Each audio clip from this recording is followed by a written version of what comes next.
Hey guys, how are you doing tonight? I hope you are doing well. I'm just going to get last couple of seconds to set up here and make sure I'm muted, but I got to check the sound first. I think I sound fine. Can you hear me all right? Does it sound like it has good audio? I can check the mic configurations, of course. Default. Yeah, I think I have the right configuration, sound configuration, audio configuration. I will need help. Yep, sound is plus. Good. Like Daniel Heron says that, and Netters Network says that too. That's great. I'm feeling a little disoriented because there is a downpour outside my apartment, and it's been a downpour for several minutes. So I actually don't have good acoustics for all the paneling, the acoustic foam you see behind me, or at least on that side. Yeah, I actually do hear a lot of outside noise, so I really can't hear me. But that's usually the case, right? I'm gonna bring the microphone just a little bit more. But yeah. So how is everyone tonight? I did want to say, just in case, because of the downpour, it could happen. We are in a flash flood warning where I am, and so because of the downpouring rain, we could lose power. So if I switch off, that's probably what it is. But my apartment has pretty good power. It'd be highly unlikely for me to lose power. So anyway, I hope you guys are all doing well. We'll go ahead and take a look at the chat. It's a light topic tonight, and it's about contrast and the beauty of contrast. And I'm really going to talk about contrast and how composers use contrast effectively in their music to keep it engaging but not distracting, or engaging but not in a bad way, where it is pleasing to the ear. But I thought I would open up with, of course, greeting you, but also, just kind of browsing some science fiction concept art because I love it. Now, I'm not a visual artist. I really only know contrast intuitively with color, but I could always use input from the visual artists and those who do inking and coloring for their stories and whatnot. Or if you have a painting background or any kind of visual art background, but I'll talk about contrast with music. So let's go ahead and take a look at the chat, and of course hit those likes. Accent those likes as, oh, you know what? Okay, so Two Set Violin says accent. I work in electronic music where we work with ADSR, attack, sustain, attack, decay, sustain, release. So attack that like button. That's mine. So, and let's go ahead and welcome the chat.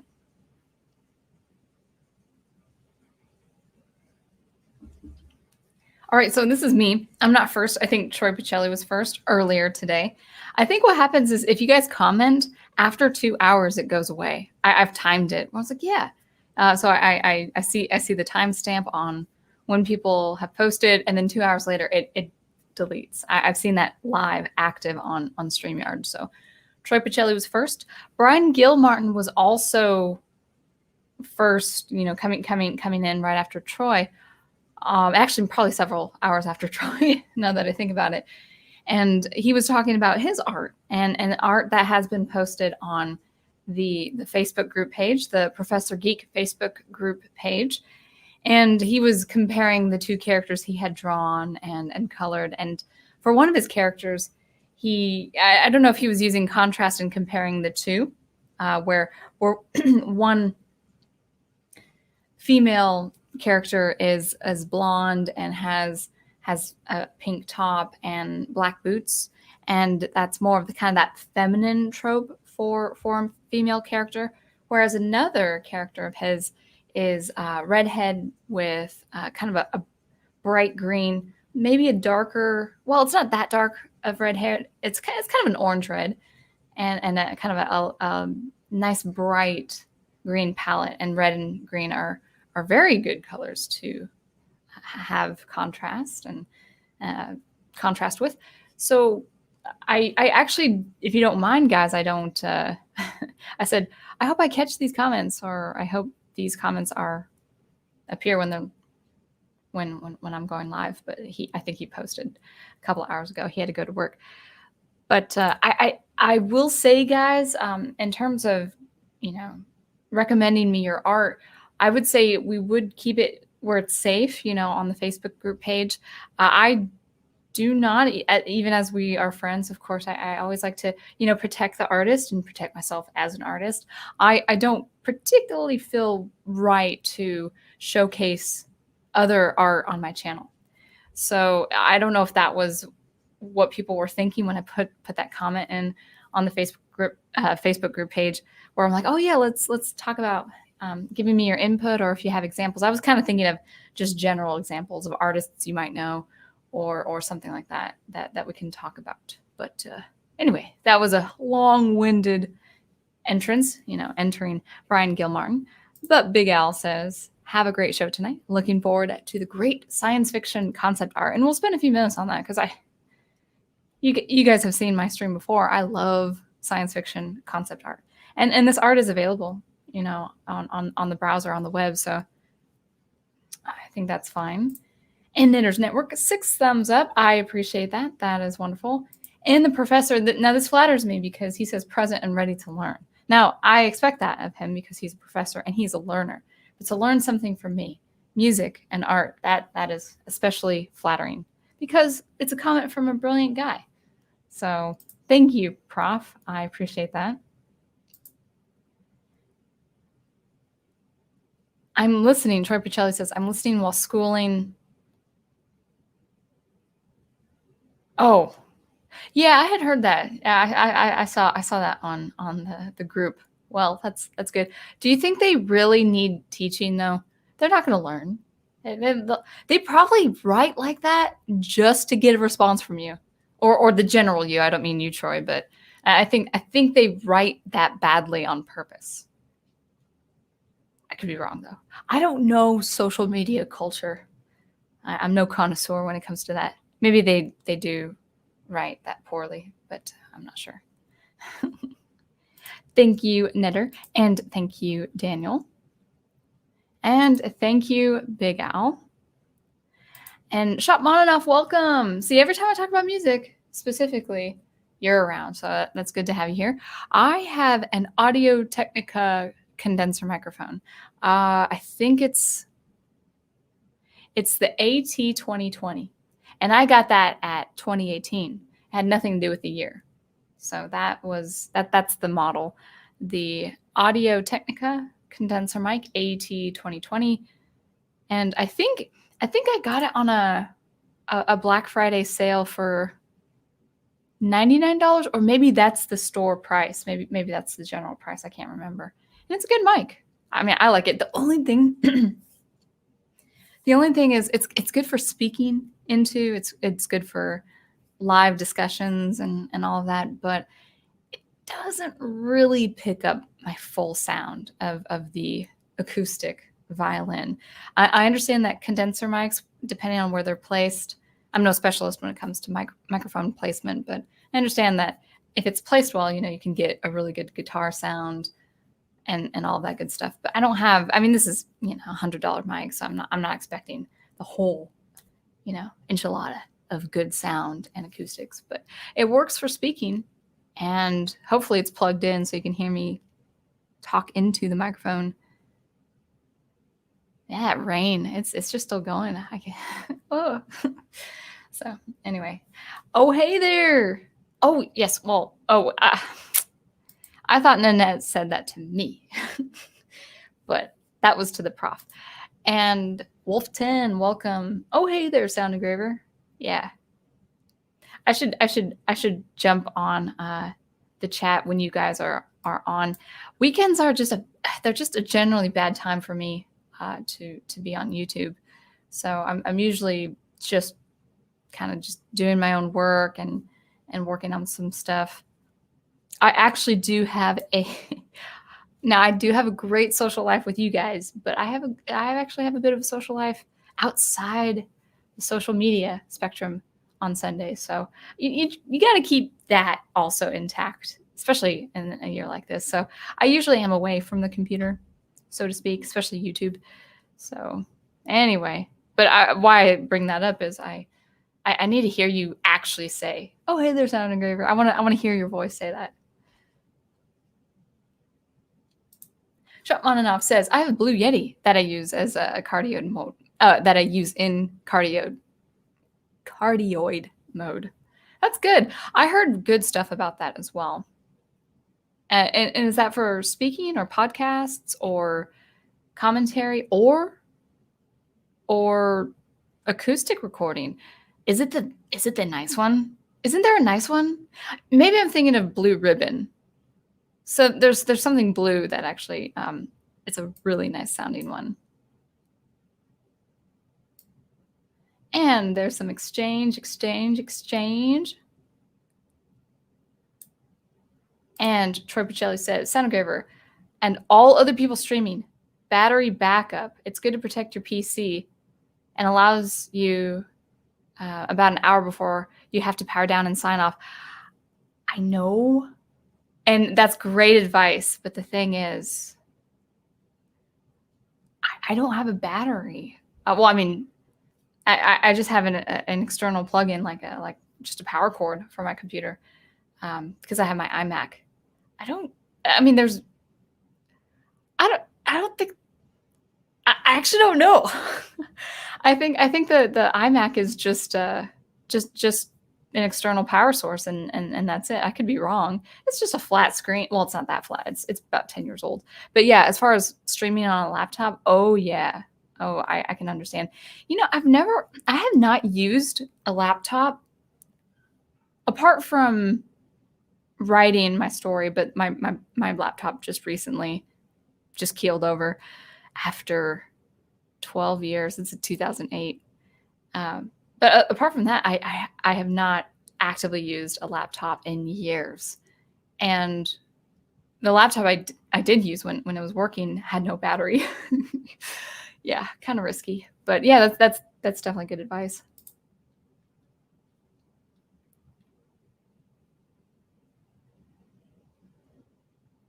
Oh, that's good. UPS uninterrupted power supply. Very good. Very good. Thank you, Knitter. I do appreciate that. And it's already 9:43. Wow. Okay, 13 minutes in. I gotta start.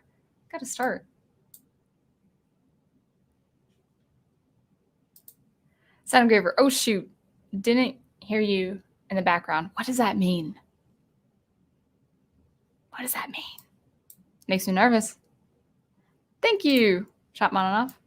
And Shopmaninoff has a recommendation. Great sci-fi art, in my opinion, is Kip Thorne's Black Hole Simulation from Interstellar. Okay, good. I believe they actually used a supercomputer cluster to create the visualization properly. Wow, cool.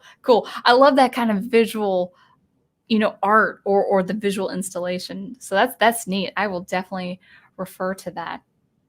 If I have time, I'll try to look it up. But sometimes it's very hard to look up things online. But thank you for that. Online while you're live. But thank you for that recommendation. Shopmanov says mic placement is a whole other world of optimization. I tried recording a clarinet once, and yeah, sucked hard at it because I couldn't figure out where to place the mic for the life of them. Yeah. Oh yeah, right in the bell. Yeah. Oh, thank you, Knitter. I appreciate that. And I got the heart too. That's nice.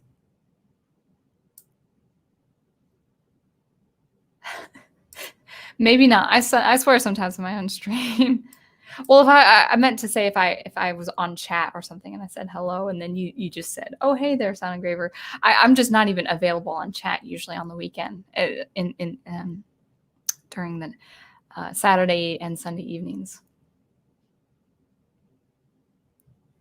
Oh, yeah. I have forgotten about that. I forget about setting that modification. 1 second. Let's see if I can do that. And then I'll get into my topic. Let's see, where are you, Netter? Modify. No. Oh, add moderator. All right. How's that? Did that work?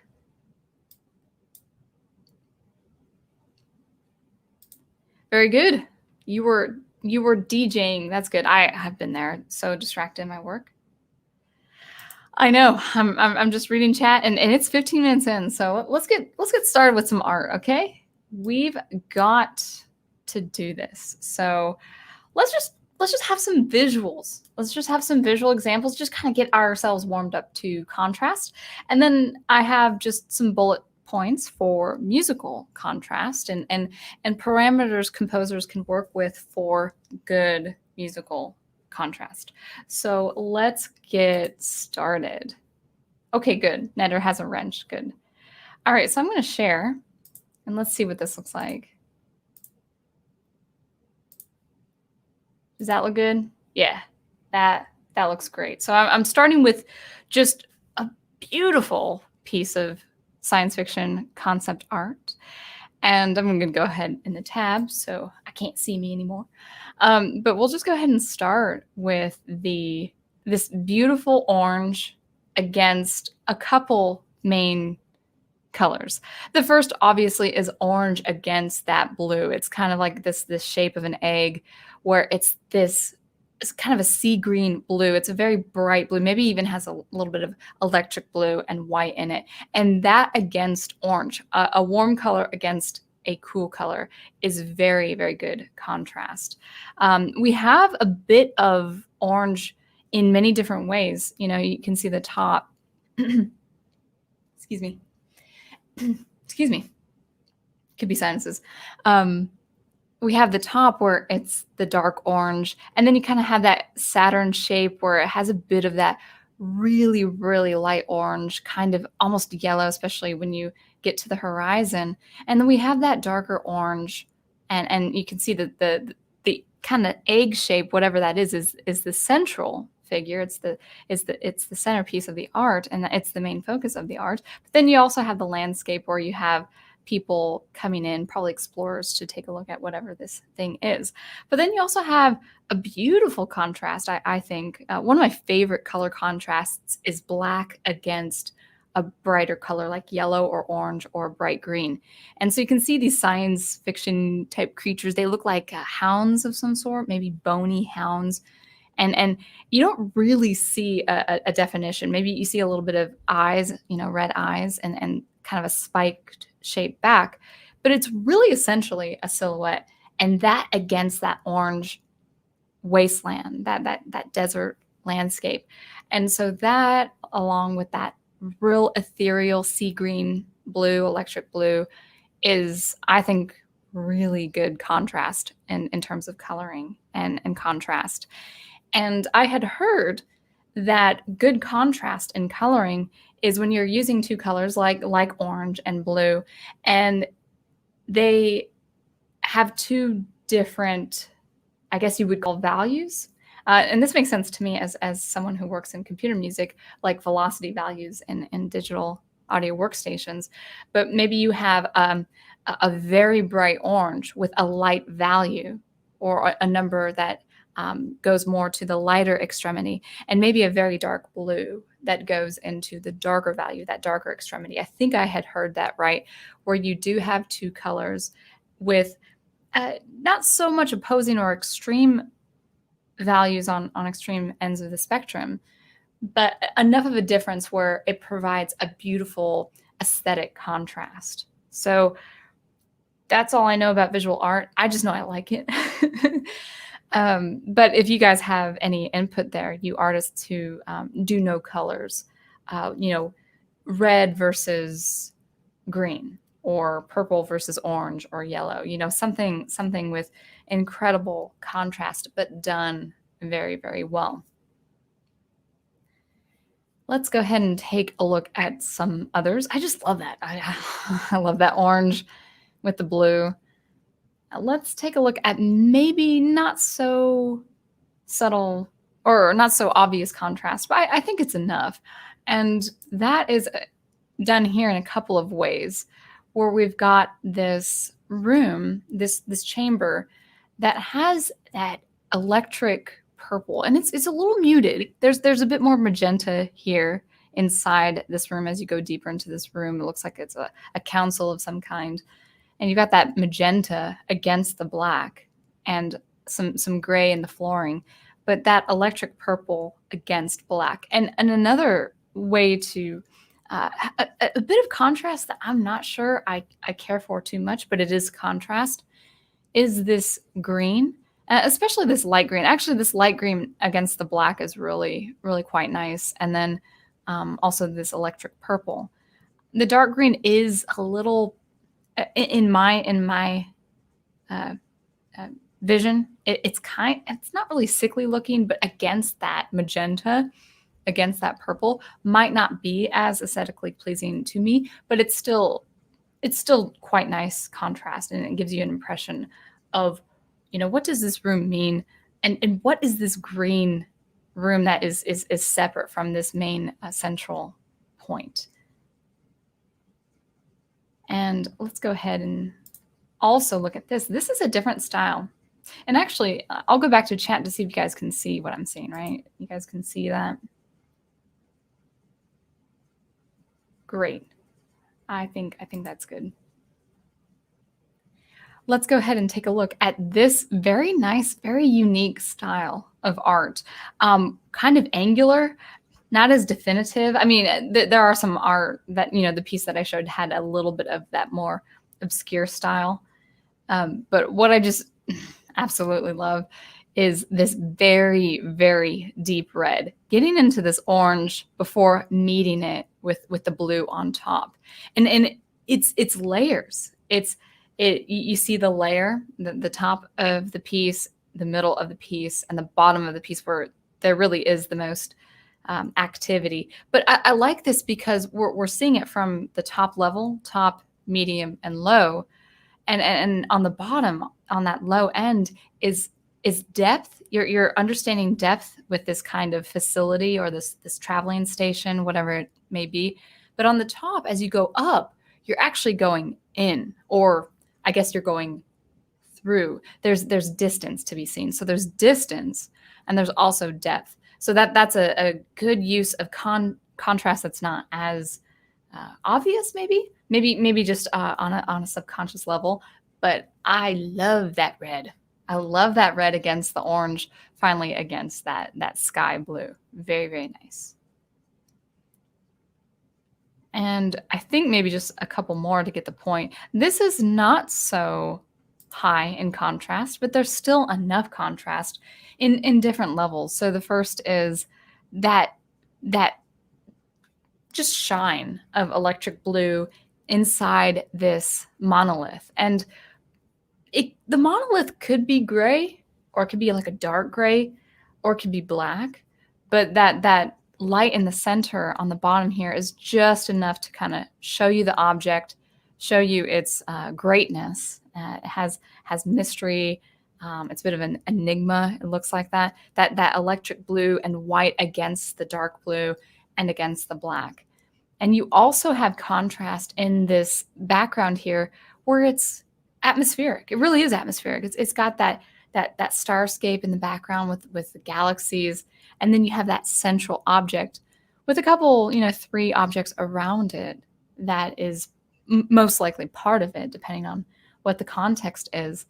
But you've got the atmospheric background with a very stark, a very angular object, something with weight, something with power, and something very focused. It's in a fixed position, whereas a starryscape is more of that, loose, that the space, the distance, the sense of eternity, where this is more at a fixed point. So that's also a really good example of visual contrast. And I think probably one more. Well, I like them all. Is this one right here. And of course, the really warm colors. And I love kind of this this kind of style where it's almost like that impressionistic painting of, the late 1800s, the paintings of the late 1800s into the 1900s, with just a beautiful pinkish red here, orange and yellow. And then we have a main object that is kind of that steel blue, maybe white, depending on the light of the day or light of the atmosphere that it's that light that's casting on the object.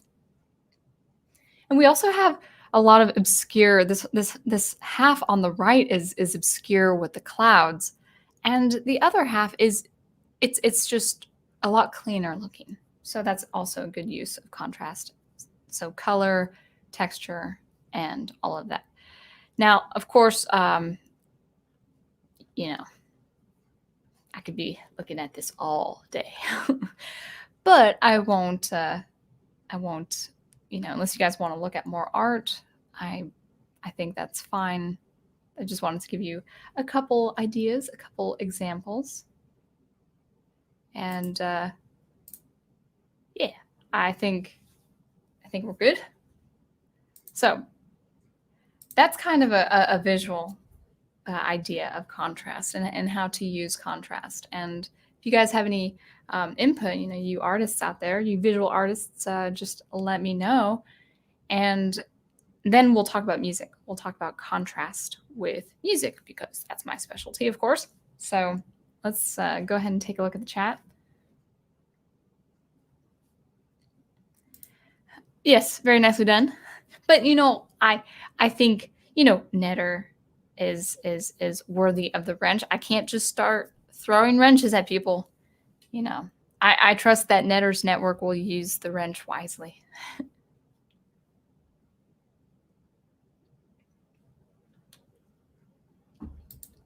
Shotmananoff says, the IIRC orange and blue are often used in movie posters and color schemes for movies to give a sense of action. And I had heard this from Fourth Age, that a huge color palette or the main color palette for emotion is teal and orange, which is a huge contrast. I remember walking, this was probably earlier last year into October. It was a beautiful October day. I was walking, and I remember looking up at a tree with the most beautiful leaves, just orange and red, and against those leaves was a blue sky.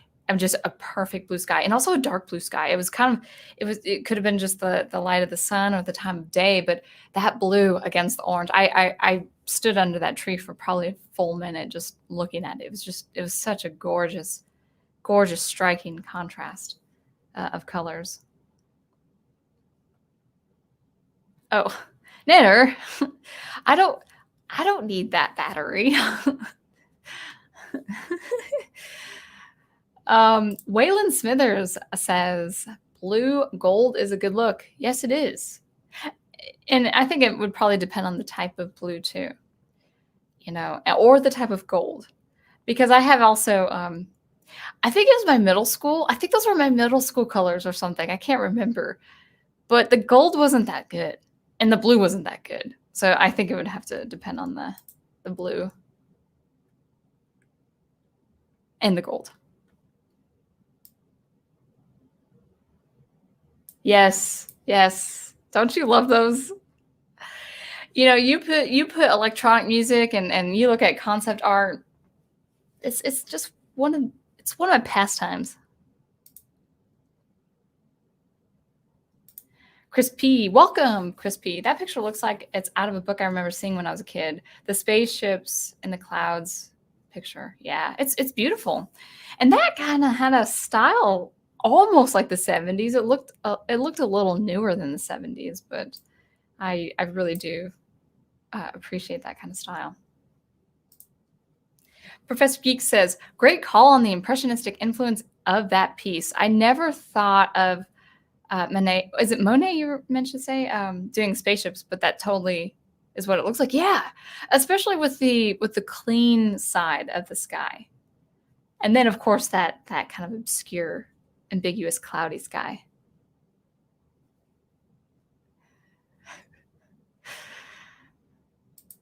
Troy Pacelli says, "You people be good or Sound Engraver will throw a wrench at you." Yeah, that's the punishment and rewarding at the same time. If you can dodge a wrench, you can dodge a ball. Now you guys are throwing references I don't understand. But actually, it's 10 o'clock. Goodness, this time is flying. I'm sorry. I gotta get into music. You guys are keeping me distracted. And the rain stopped, so maybe I'm more focused now. All right. Wolf 10 says, I was about to say teal and orange for summer action movies. Cool. But I also think it's just for comics in general. Now, I know the classics use the primary colors. And the new stuff is using really bad colors. Not attractive colors at all. And maybe if you want, I could throw up some good comics,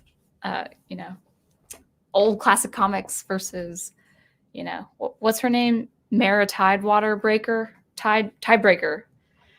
I don't know if you guys have seen that comment. Fourth Age was making a video about that some months back, and the color of that comic is nauseating. And no, that's not an excuse saying, well, she's in the water and stuff like that. Maybe it's supposed to have that effect on land lovers, but it's very atrocious. It's not good color at all. It actually makes me sick. It actually, looking at that for too long makes me queasy a little bit. So versus, the primary colors of the comics. So anyway, let's go ahead and get into the notes that I have. And I'll go through these bullet points. They should be pretty fast, and maybe I'll just improvise as I go. But that is that with the artistic reference for what I know about art or what I like about art. So let's go ahead and contrast talk about contrast in music. So contrast, essentially, whether it's in visual art or music, is really the juxtaposition and comparison of differences in a way that intensifies each difference. So it's presented to you where not only do you see the differences, but it's presented in such a way where you actually see almost an intensity between the differences. And properties can include the color, as we talked about, texture, as we also talked about, the size of something, the shape of something, whether it's straight and angular or curvy and sinuous, and also value. If value is what I think it means for the visual arts, like the intensity, but also the extremity of going dark on that color, on the color spectrum. I actually don't mean color spectrum. The dark part of the spectrum, like green, for instance, a very dark forest green, almost black green, versus a very, very light pale green or whitish green. And so I think that's what I had heard in terms of value.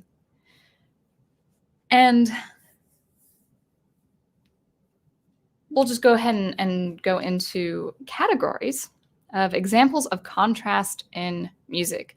I want to start with the most basic one, and that is register. Register of instruments, the range of the instruments, or the range of the whole orchestra, or even as extreme as we would see in electronic music, experimental electronic music, the range of our hearing, from the low end to 20 hertz to 20 kilohertz. Those kinds of extremities.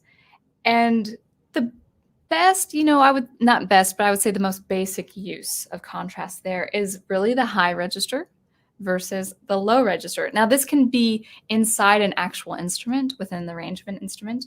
I have, for violin, the G below middle C, and I can go up 5 octaves. Sometimes I get that wrong. 2, 4 octaves. Okay. Whoa.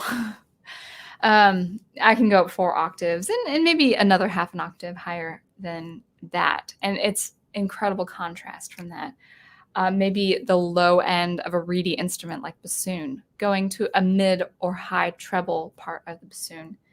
Maybe it's the bass trombone compared to the piccolo. So that kind of idea, whether it's orchestral or electronic, whether it's bass or treble or anywhere in the middle, the use of high and low register played simultaneously can be very effective. In fact, a lot of times it is. Now, in composition, sometimes you want to break away from that and just go from like the full range of the orchestra to something in the middle and have it, be a pairing of instruments like clarinet and viola that more or less have that same range, but they complement one another in terms of timbre. And getting into timbre or tone color, that will vary depending on the register. So the low register of a clarinet, for instance, will have a very rich, reedy, almost slow tone.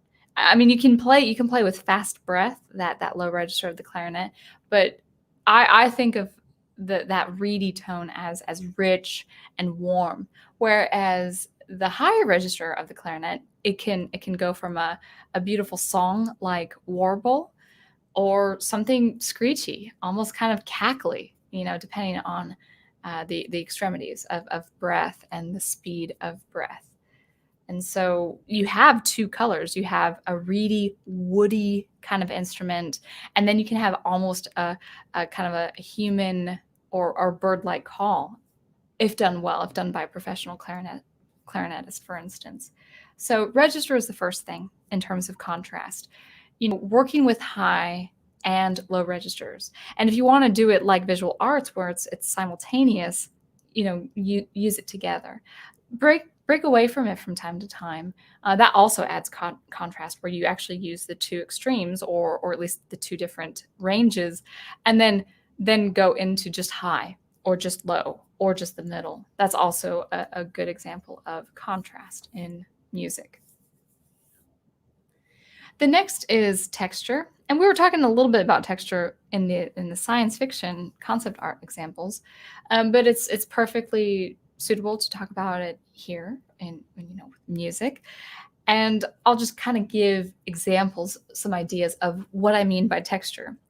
So texture in a basic example would be sharp versus smooth. So something sharp, maybe abrasive, maybe resonant, maybe too resonant, where a lot of a certain frequency range or bandwidth is really present and it kind of in your face, versus something very smooth, very mellow, very well-rounded, maybe has, for an electronic instrument, has a really wide bandwidth versus a very narrow bandwidth that is just, peaking at 500 and nothing else, 500 hertz. So that sharp versus smooth. Some examples are ambient pads versus instruments with sounds that have that include a very hard attack. So one of my pieces, or I've done this a couple of my pieces, where I have a cavaquinho, which is a Portuguese guitar-like instrument, and it has a very assertive, very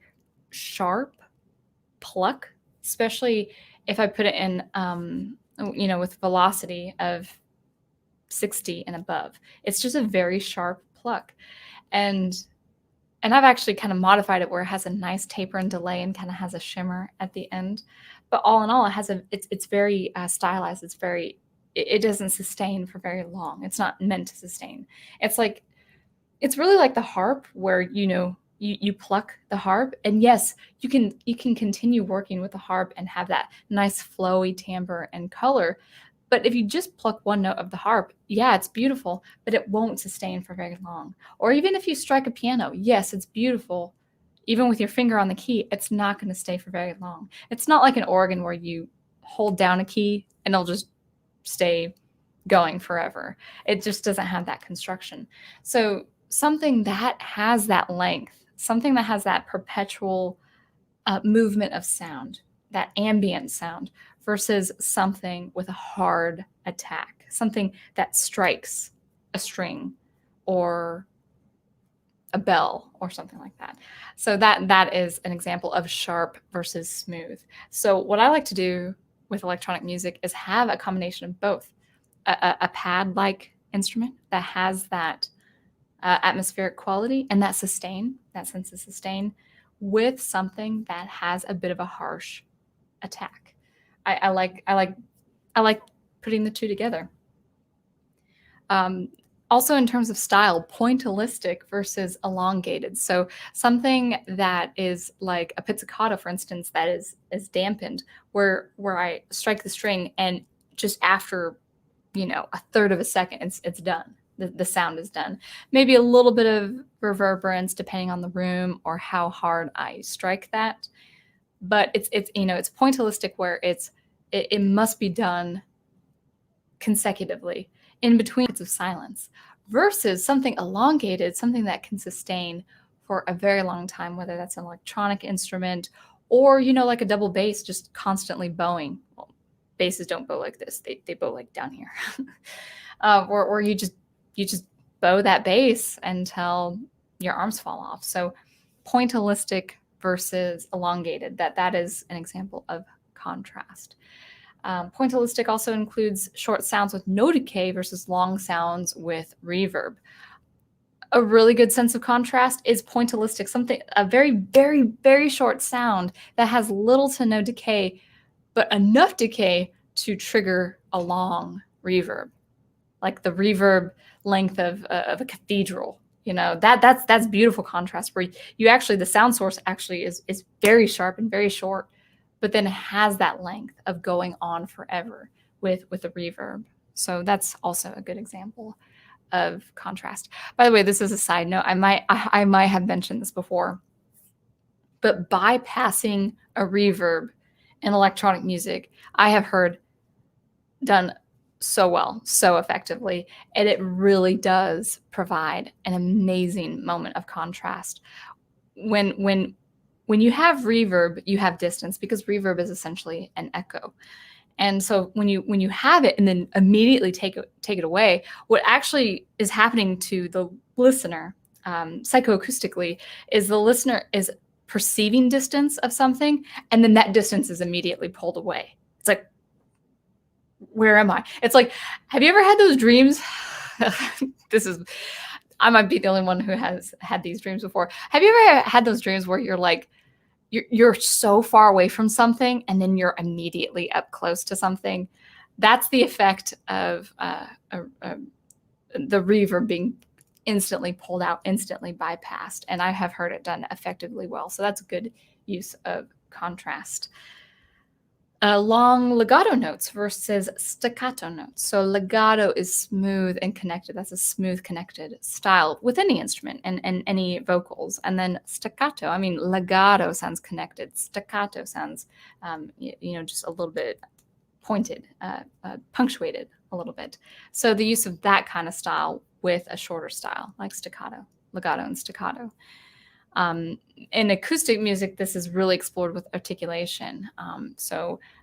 Staccato is where I have the bow stopping on the string very short and not really for the full length of the note. The full length of the note actually happens with the decay of the note, not so much how long I sustain it on the bow. And then I'll slur and kind of, I can go up to 32 notes or under. With one bow stroke. So it has a nice, sinuous, fluid, connected style with a bow. Another example of texture contrast is soft sounds versus hard or harsh sounds.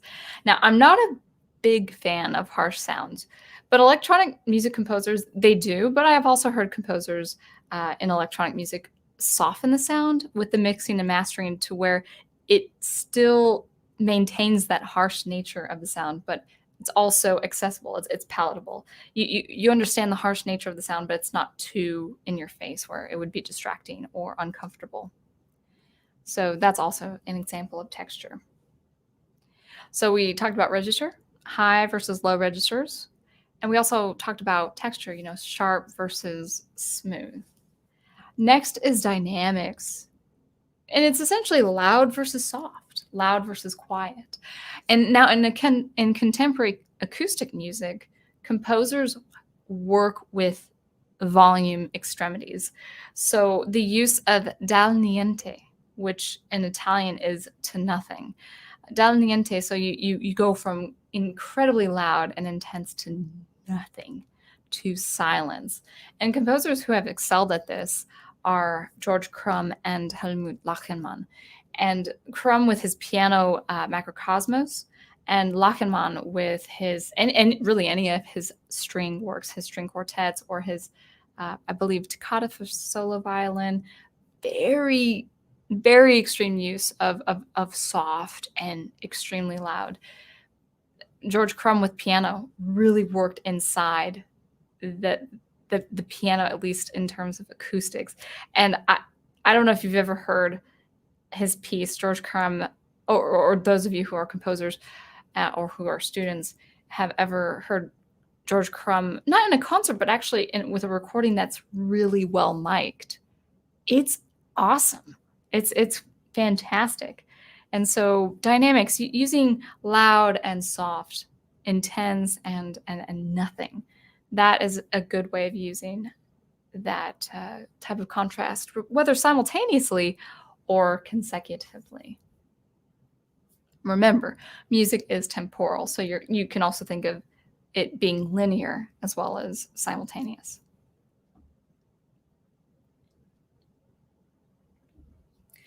And getting into electronic music after dynamics follows envelope, the actual shape of the sound. And we have something called ADSR, as I mentioned before: attack, decay, sustain, release. And actually you can do ASR, which is attack, sustain, and release. And developing contrast between instruments with very long or very short of each parameter. So something with a long attack is you get this idea of kind of a fade into something, a growing of something. You can also shape the attack where it's exponential, where you go a long attack, but it has a real a sharp entrance. So you can have that. And then a very short attack, like that. It's instantaneous. There's no time for it to come, essentially. And the most audible and perceptible of these parameters are the attack, as I had just demonstrated, and then also the release.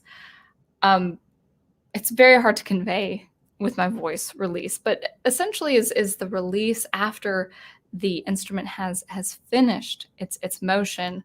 You're just waiting for it to kind of dissipate into nothing, or into the air, or into the room or atmosphere you're in.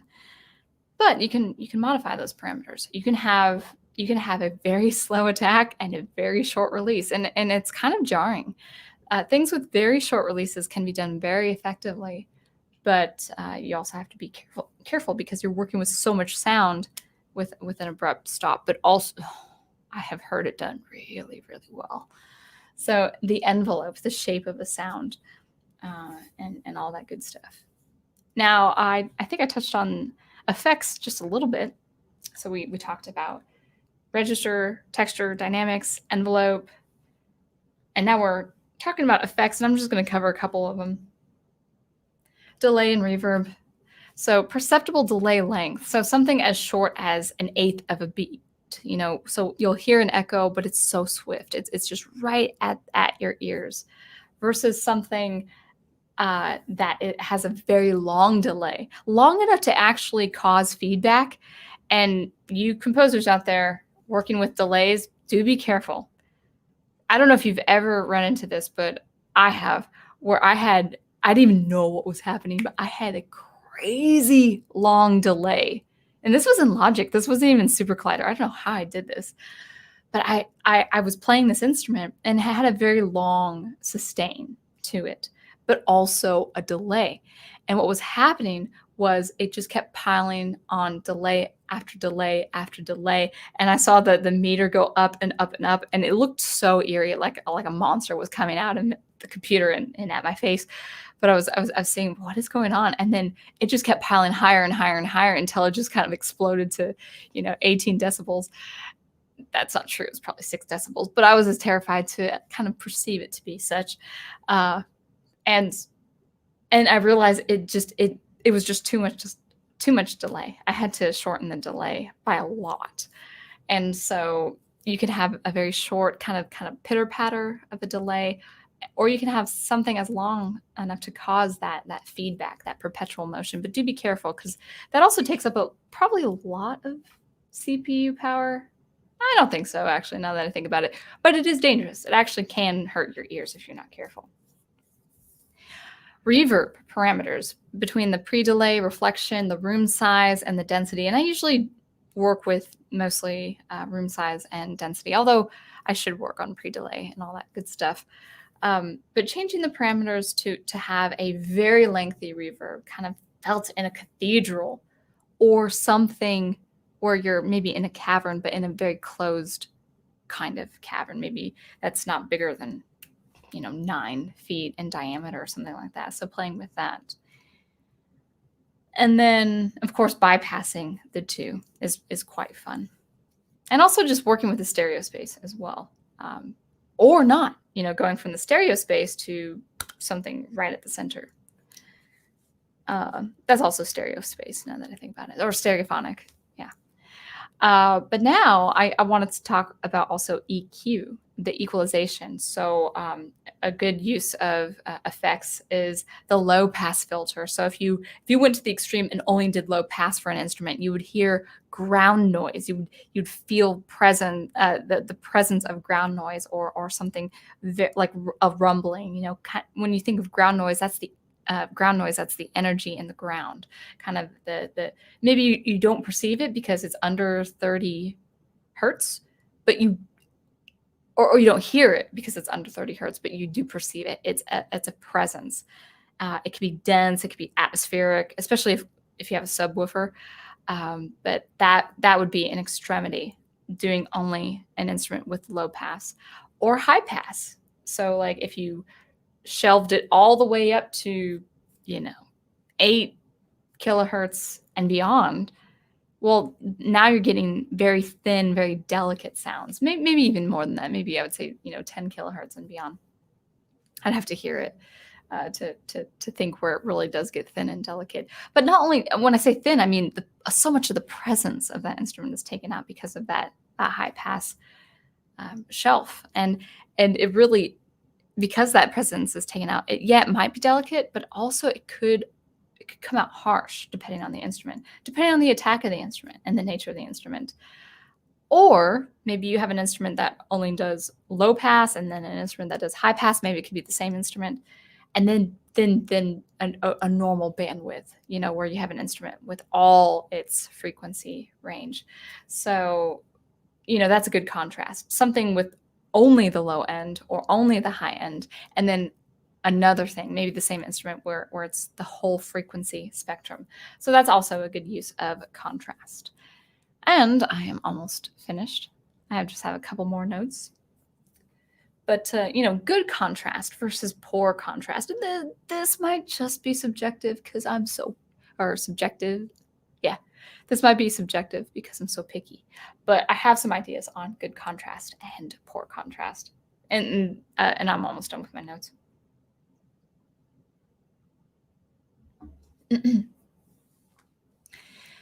Good contrast, in my experience with composing music, is really presenting two differences with similar properties. So I wrote a couple of examples that came to mind. You have an instrument with a low pass filter, so all low end, but also with reverb, so it's just atmospheric and low and present, with another instrument that has a wide bandwidth with reverb. So they both have reverb, but with one instrument, it's kind of that low ground noise, and then with another instrument, it has all the spectrum of that whole nature of that instrument. Maybe the two instruments are from the same instrument, but modified in their own different and unique way.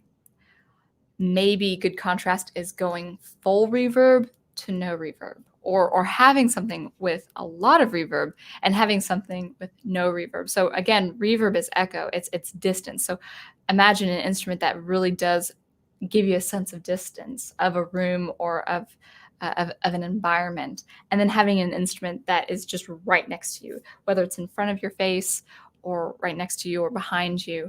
But the idea of distance versus no distance at all, that can be also used for contrast.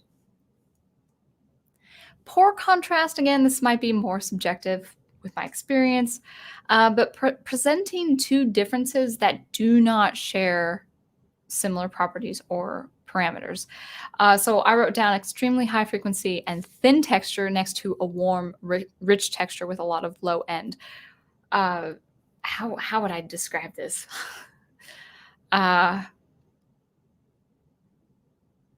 Maybe something like a coin scratching another coin next to your ear. So something metallic versus a song low mid range of a clarinet. That to me is quite jarring. Might work for some experimentation or people who are into that kind of stuff, but that doesn't really, there's not enough similarity to present the actual differences too, if that makes sense. This is just my experience of hearing things. Let's see what other example I have. Presenting two instruments that are too similar. So two instruments that are both harsh and resonance, or harsh and resonant. I don't mind harsh and I don't mind too resonant, but when you actually have two instruments, maybe they're the only instruments or maybe they're one out of three that you use, that's just too much. You can also have two ambient instruments that have a very slow attack that may sound attractive, that may even complement one another, but the results might be a little too swampy, a little too mixed, a little too muddy. So I think that might be an example, probably a better example of poor contrast. Now, why good contrast is important to what poor contrast might be. From my experience as a listener, good contrast engages the brain. It excites the brain. It stimulates you without distracting you. So engaging music, that is not distracting for your tasks if you're not a composer or a musician, whether reading or doing email or doing work around the house or just wanting to just veg to some good music. As a listener, I find that contrast is very engaging. It's very stimulating. And it could be because I'm also so visceral when it comes to hearing music. I also get euphoric sensations when I hear contrast. So that could be totally subjective to my experience, but that's just an idea. And that's how I do approach composing, to provide enough good contrast where it does engage the brain without distracting, without kind of where the listener doesn't have to wrestle with the sounds involved. But I'm also really picky.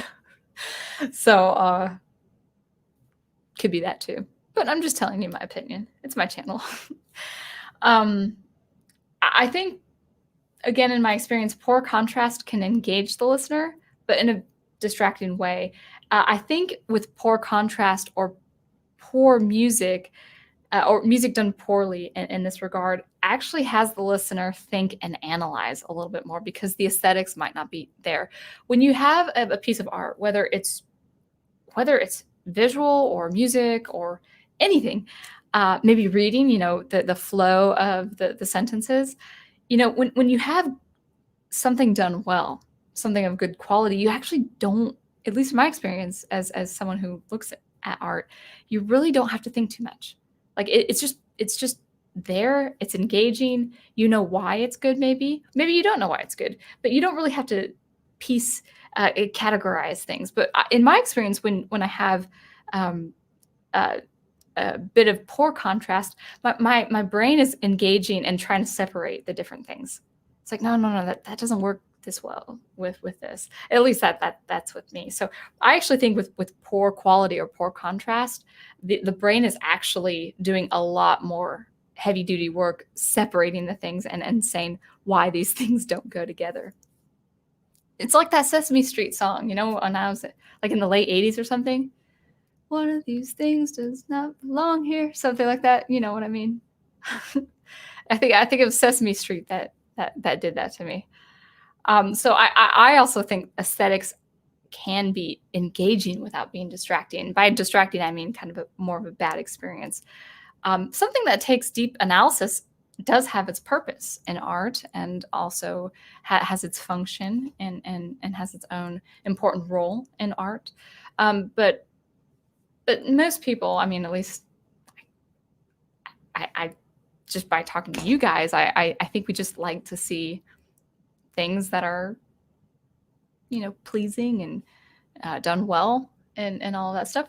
And yeah, we like jarring stuff too, occasionally. But anyway, I'm going on a tangent. But that's all to say, music that requires thinking isn't bad. It's not bad. It can be very well done. But I think good contrast betters the music experience for me as a listener. And I really want to model after my favorite artists who have done that. So it really does depend on what the composer wants, what the musician wants, what the artist wants, what the storyteller wants. So anyway, that is my example of contrast for music. And hopefully you like that. Just let me know if you have any questions. And we'll take a look at the chat. I can't believe we're already 1 hour in. It's been going by fast. It's been going by fast.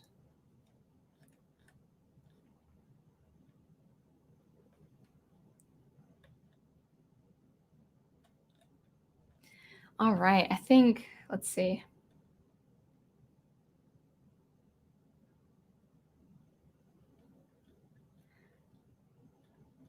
I think I jumped up just a little bit. Excuse me 1 second. Wolf 10 Media says, one of my favorite artists, Boris Vallejo, and his wife had some grand contrast in their paintings, especially their X-Men work. Cool. Good. I bet that's really good art there too. Very cool. If this is any idea to, do like a 5-minute video or something on just that would be good. I'd be really interested in seeing. Daniel Craig, what were the colors in the comic? Are you talking about Mara the Tidebreaker? The atrocious colors? I found it to be atrocious, but I could be mistaken. But let me see if I can find it. So it doesn't look like I have. Let's see. Or not Merida. What's her name? The Tidebreaker book. Yeah, let's see. I think, okay, the cover of it is okay. It's not the greatest, but I'll show you. Let's see if I can share.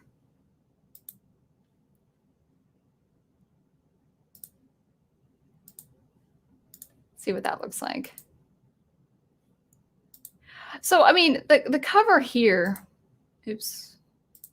The cover here that I think I'm circling around, if you can see that, with the bright green and the bright red, that's okay. It's still not as good enough contrast as I think of it is, but I mean, come on.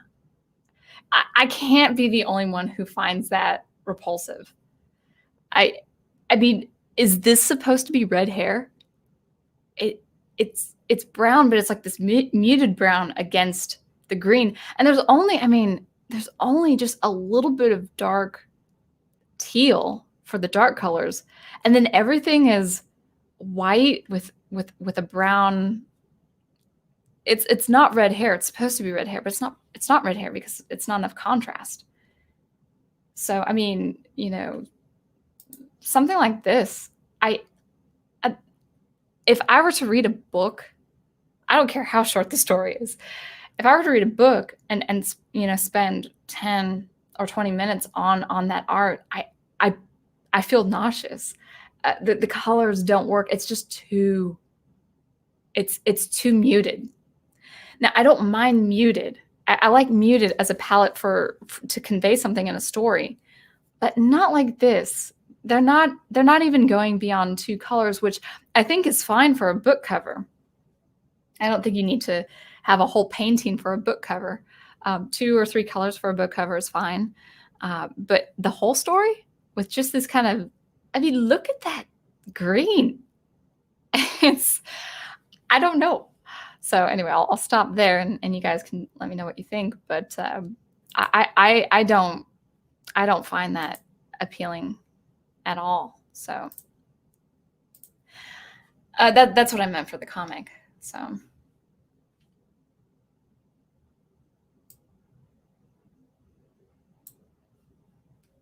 oh, so that was the comment. Nanners Network, what does your shirt say? Oh, I don't have it. Back up. Oh, well, let me back. Let's see. It says Rebel. It's my Star Wars shirt. And this is a beautiful contrast because I'm a friendly, personable person, but I have a rebellious side too. So that's contrast, right? But I don't showcase my rebellious nature.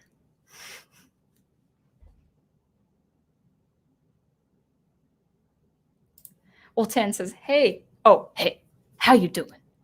Did you catch RJ's last video? Yeah, it was good. What was it about? Oh goodness, what was that about? Oh yes, it was about. Now I don't want. I love his channel, but this is not a political channel, so I gotta be very, very careful talking about this. But it was about using methods for a movement, like he demonstrated that a certain side of, I say ideologues, and I don't say anything other than that because I don't use the vernacular. I do not use political language. Like I know some of you do. It's just not my thing. But and I'm fine with listening to you guys say all that kind of language, but I just say ideologues when I talk about a group of people. But he was using he categorized them logically and philosophically in three ways. The oh man, I'm gonna botch this name. Machiavellian, and the narcissist, and the sociopath, and how and what each of these do in terms of language to really get their movement going. And I found it pretty interesting. But I love his channel. I love it, but it's not really a political channel here. I just talk about music.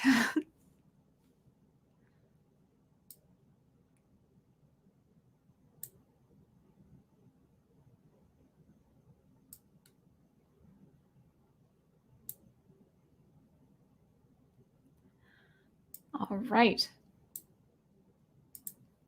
Daniel Craig says, speaking of euphoric feelings from certain aspects, do you ever hear tones or moments that trigger goosebumps? I think that goosebumps can be an effect. I think goosebumps can be an effect for good music. I think my sister recently had it when she saw the Nutcracker last year, where the cellos were just swelling, and she just got shivers. And for me, I think a good example. I think it's the Fifth Symphony of Tchaikovsky's, where the brass, it's just brass, and it's uniform, and it's just one melodic line before any of the rest of the orchestra enters, and it's just so together, and it's very haunting. It's like it's a hearkening of something, and it just it gives me chills. Now, in terms of kind of like a euphoric sensation, the whole internet phenomenon that has really happened in the last 5 years or so, and that is ASMR. And I thought I was the only one that had it. I was like, why do I get these sensations? And I really was quite aware of it when I was in ambisonic concerts and all of that. So yeah, very good. Thank you, Prof. It is Mara. I keep thinking Meredith, but that's another character with red hair. So I think that's why I get it confused.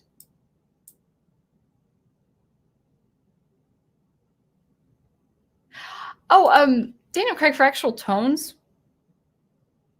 No, but sounds, yes.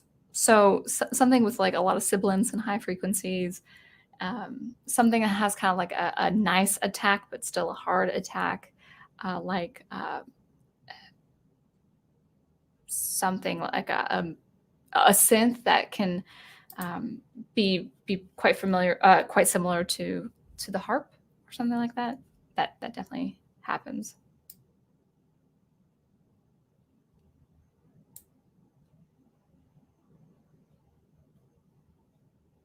Yeah, yeah. Professor Geek makes a really good point. This whole it's not even aesthetic; it's a style. It echoes Squirrel Girl, trying to make it visually unappealing to challenge you beauty norms. And I think people just in general, they're okay with beauty. I'm totally fine with looking at nice stuff. I'm totally fine with looking at things with good contrast and colors that are just appealing and beautiful and magnificent. And I'm fine with looking at beautiful people. And I think most people are. And so when I see that color palette, I actually would, I want to take a bright marker and just start coloring over that page with something bright, something colorful, and all that good stuff.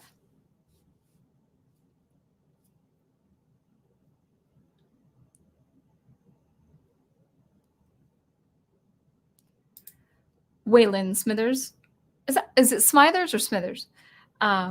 When concerning politics, optics are everything. Well, I try to be apolitical without being apolitical. So I have ideas, but they're more general ideas, like about the human being, what it's like to be a human being. So it's not touching on anything topical or current. That's for other people to discuss. I mean, unless it's, I'm asked. But here's my stance on politics. I really don't give my opinion unless it's asked. But if you guys ask for my opinion on live, I will say, unless you ask my opinion on a private message, or even better, unless you ask my opinion in a room. I don't, I talk about my opinions on music and what I think about music and art. And of course that does tie into some cultural propensities, of course, too. But the way I see it is like, do you really want my opinion? And I think the answer is no. That's just me. Now, for my close friends or people from church or family members or something like that, sure. If we talk and have an engaging conversation about that kind of stuff, yeah. But you know what? I'll tell you this. I have a very close family relative who I pretty much agree with him on everything politically. But I remember sitting with him in a restaurant, and he was starting to talk about politics. And even though I agree with him, this was in a public setting. And I just thought, no, like, can we leave it for the car, or can we go home and talk about it? I was living in their city at the time, and I just thought, no, I just can't do it publicly, because even if I do agree with them, it's still an uncomfortable, it's just, I grew up with decorum. I grew up with etiquette and decorum, and I grew up with respecting people and respecting differences of opinion. And I definitely grew up with this, courtesy mindset. Excuse me, my head is cropped. Yeah, my chair. Let's see. There. That's better. But I grew up with being courteous to people. And so if people are uncomfortable hearing about politics in a restaurant, the thing to do is not talk about politics in a restaurant and save it for a private discussion. So you won't see, I mean, even if I totally support your position on Twitter, you won't see me retweeting, or you won't see me liking, or you won't see me commenting. It's just not my thing to talk about politics in public. But and that's why Twitter is a happy place for me, because I don't talk about politics on Twitter.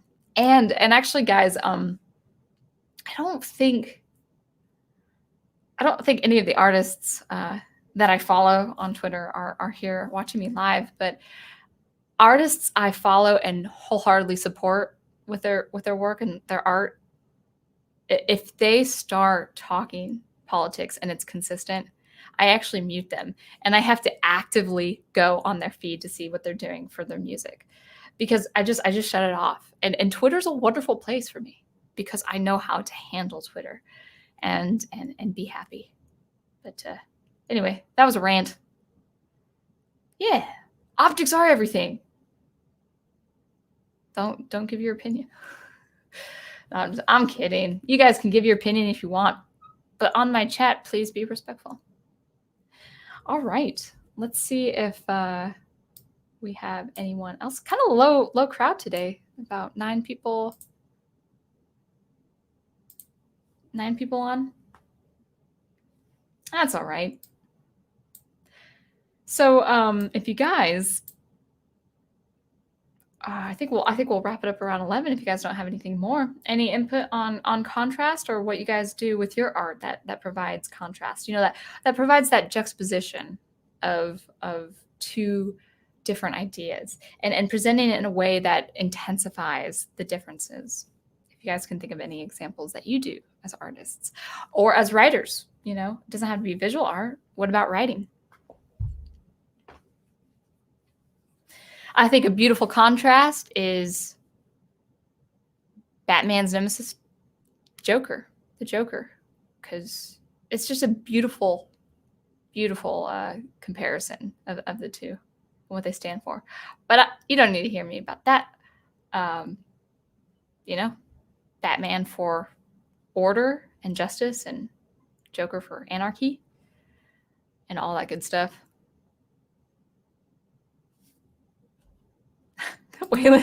Yes, that was a sound engraver rant.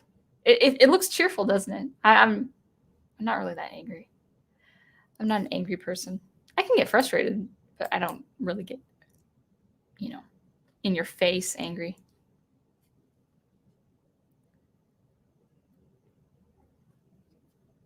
Wolf10 says, I usually unfollow if the artist says very hateful things because of politics or my politics.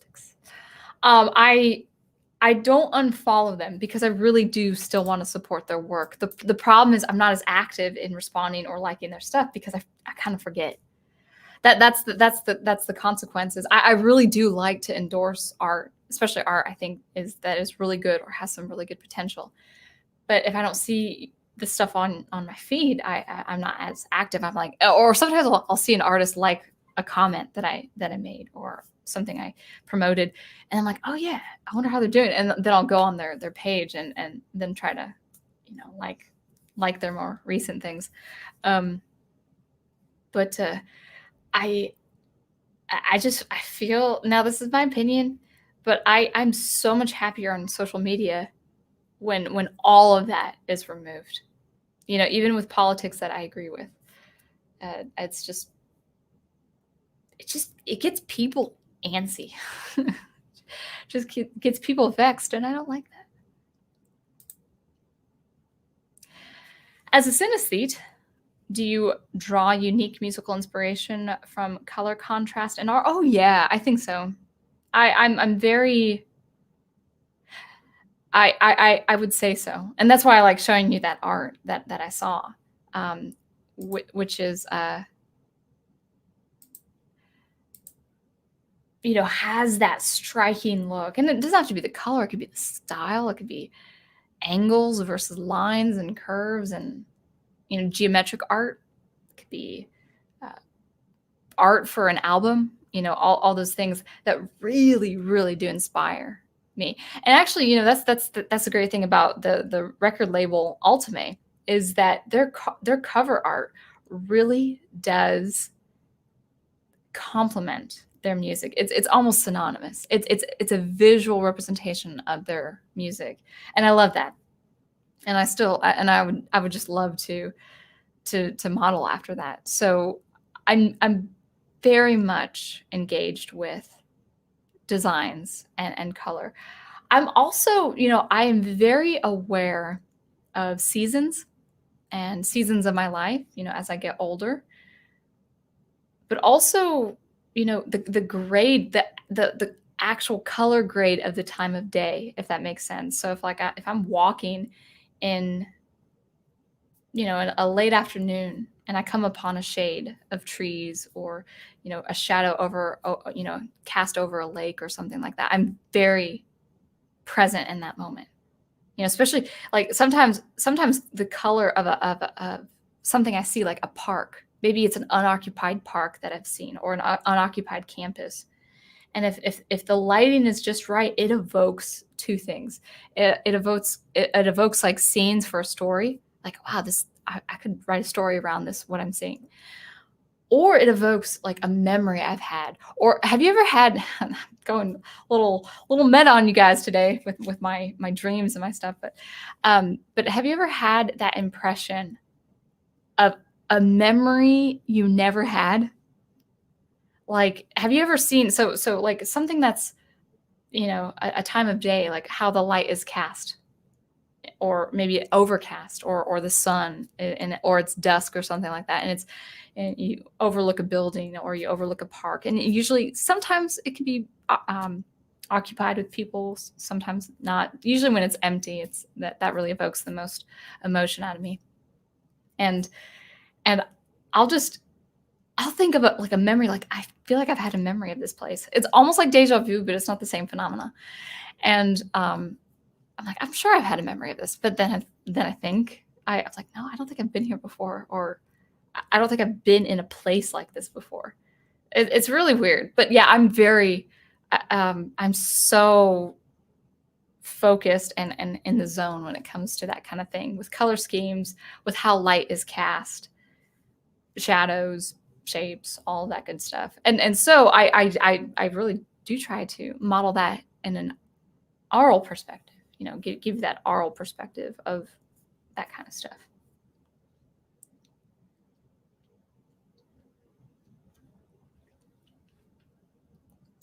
That's right, Big Al. Me too. You are the eternal sunshine and one of a kind. That is Big Al to me. Waylon Smithers. I hope I'm saying your last name right, or your last avatar name. Or maybe that's your name. That's a cool name too, by the way. That's a really good artist name. Sound Engraver needs to do more hardcore Alex Jones stuff. Oh, I shouldn't say that on YouTube.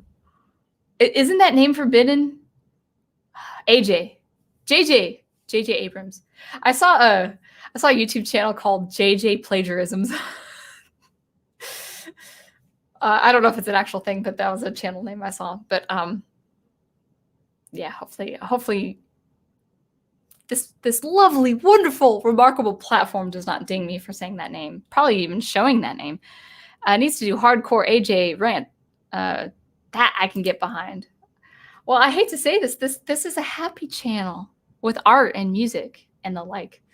So I don't know if you'll see much of Mr. Jones style. I actually never have seen him. Like, I knew there was a huge, controversy with him, but I actually don't even know what the guy looks like. Does that help? A wonderful, remarkable platform. Keep me up. Don't take down my stream.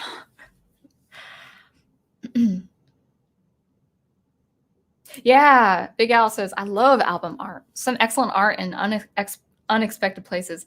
Some really good art. What was the instrumental metal band? No, it's not instrumental. Was it Dragon Force? No, Twilight Force. And they hired like this massively talented conceptual or a concept artist for their cover, and they'd be different fantasy characters, and electric purple is a huge color to use for fantasy. Mm-hmm.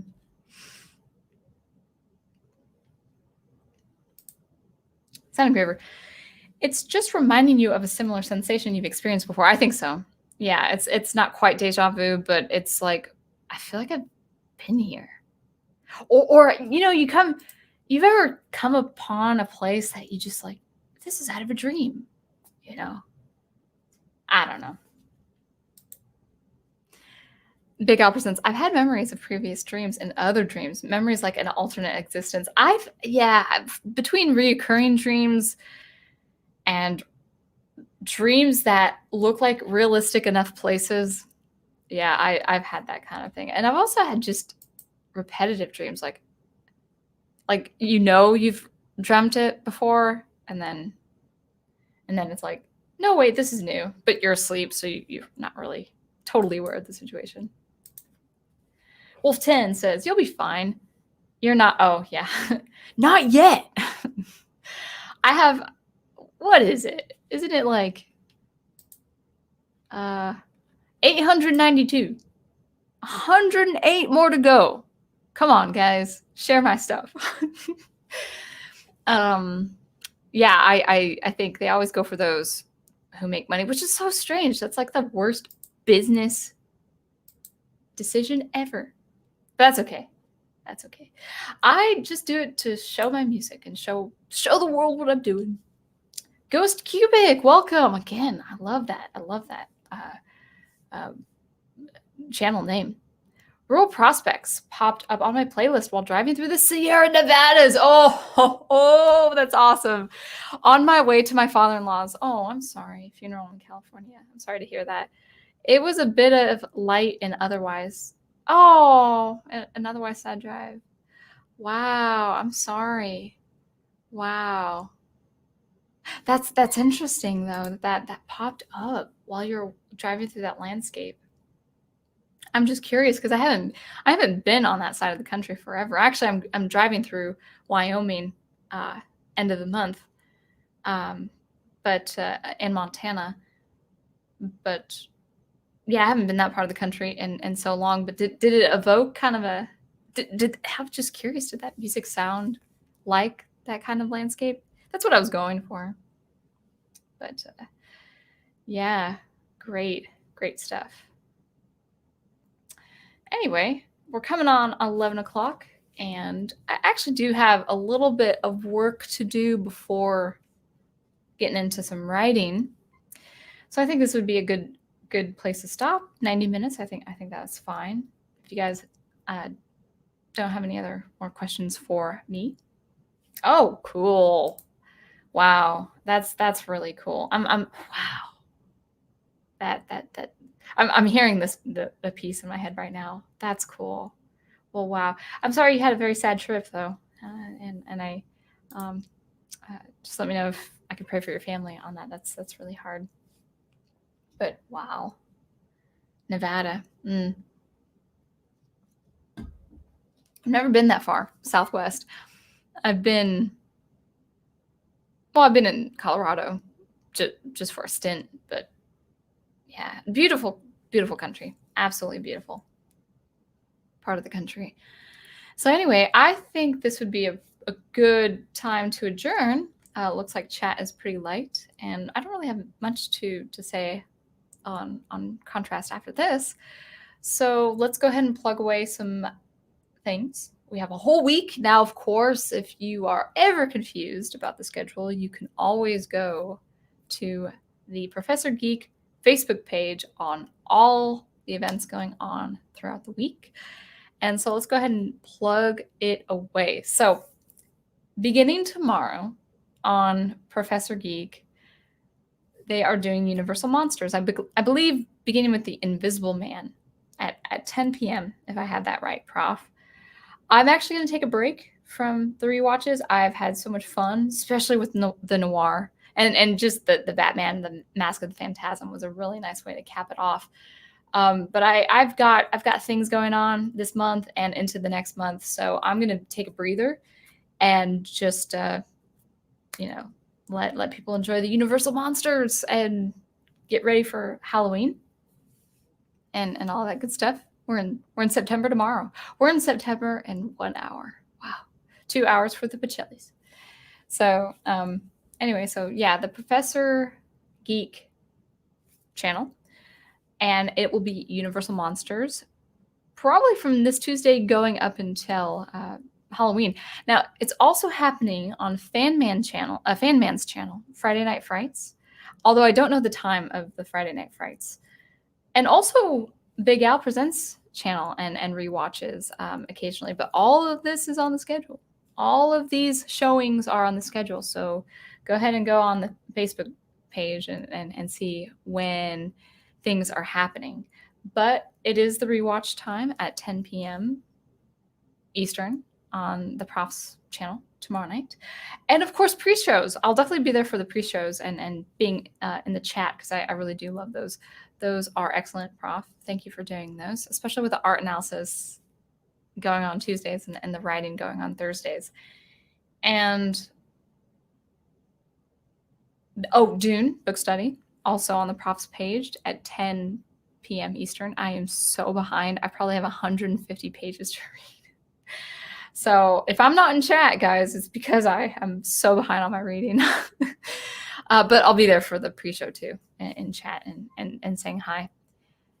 And we'll have to keep our peelers out for open for Fanman's channel, because I think he's still doing the second cafe, but word has that he is looking to getting prepared for a teaching job over there online, but he needs the time to prepare. So that might actually affect his schedule, but still, until something happens or something is defined or announced, just kind of be on the lookout for Fanman's channel for the Second Cup Cafe, usually 11 Eastern, 10 a.m. Central Time. So in the morning, late morning. Yes.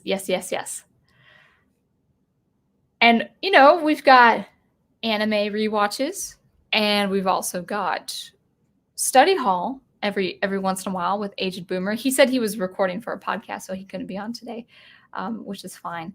But, keep your eyes peeled for that on Sundays. And also, I think Wolf 10 is doing something Saturday nights. Is it 9 p.m. that you're doing things? And if that's so, is that every Saturday?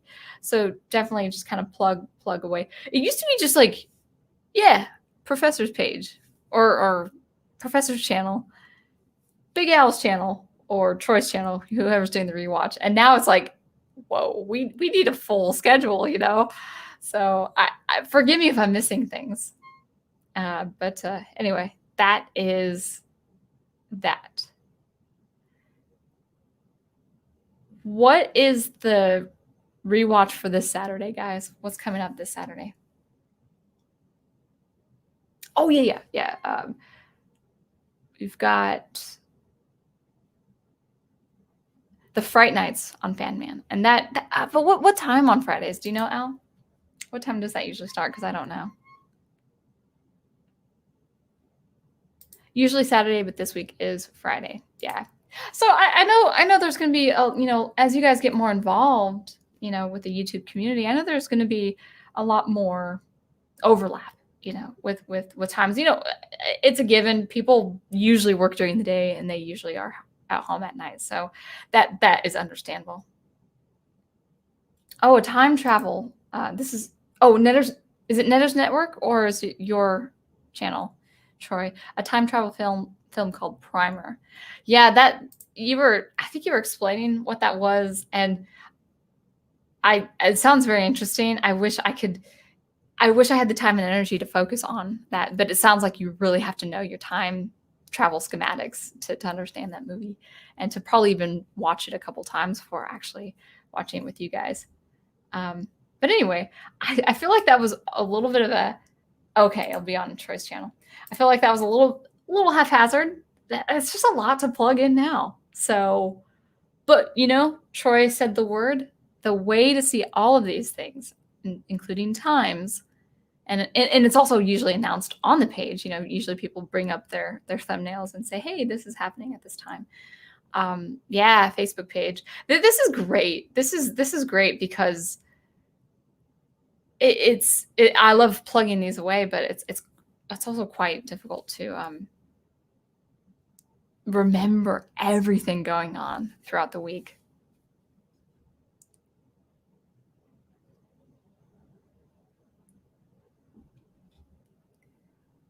Oh, Waylon, thank you. Actually, if you don't mind, I'm not going to post that comment, because I really think that it's a very sensitive name, not to me, because I don't know who this person is, but I think there's still people kind of being watchdogs about that kind of stuff. So anyway, I think that's everything on my part. Thanks, guys, for a nice, relaxing stream. It's a little shorter. I mean, it's still over an hour. But thank you, Waylon. Yeah. But I think I will wrap it up. So, as always, thank you for watching and listening, and always be on the lookout for some music composition, some sound experimentation every Thursday. Of course, live commentary every Monday nights. And until I see you next, keep producing the art you love, and I will catch you later. Thanks again.